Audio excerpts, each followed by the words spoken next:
নারী নির্যাতনে কঠোর আইনের দাবি জানিয়ে অমিত শাহকে চিঠি সুখেন্দু শেখর রায়ের। অপরাধের গুরুত্ব অনুযায়ী দোষীর ফাঁসি বা যাবজ্জীবনের দাবি সাংসদের। তদন্তকারীর গাফিলতি প্রমাণ হলে 5 বছরের জেল। নির্যাতন মামলায় ফাস্ট ট্র্যাক কোর্টে শুনানিরও প্রস্তাব। অভিযোগ নিতে গড়িমসিতে চাকরি থেকে বরখাস্ত। মামলার অগ্রগতি স্থানীয় সংবাদ মাধ্যমে প্রকাশ বাধ্যতামূলক। নির্যাতিতাকে এককালীন সর্বোচ্চ 50 লক্ষ আর্থিক সাহায্যের দাবি সাংসদের।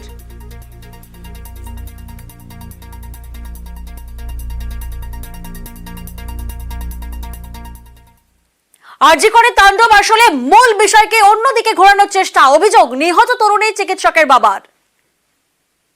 এই সমস্ত বিষয়টাকে ওইদিকে মুভ করার জন্য এটাই তো আমরা বুঝতে পারছি। কারা করেছে, কে করেছে, এই বিষয়ে তো আমরা বলতে পারবো না।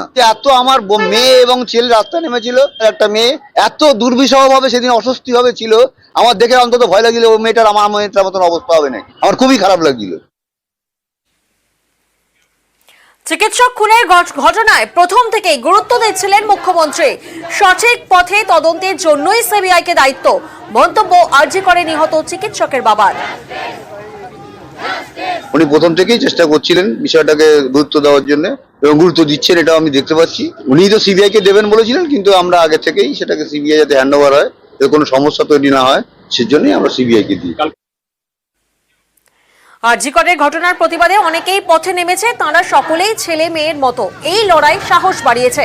মন্তব্য আরজি করে নিহত চিকিৎসকের বাবার। जो रास्ते में जितना आदमी है वो मेरा लड़का लड़की समान है। हमको लगता है वो मेरा लड़का लड़की बन गया। अभी उसने मेरा हिम्मत बहुत बढ़ा दिया।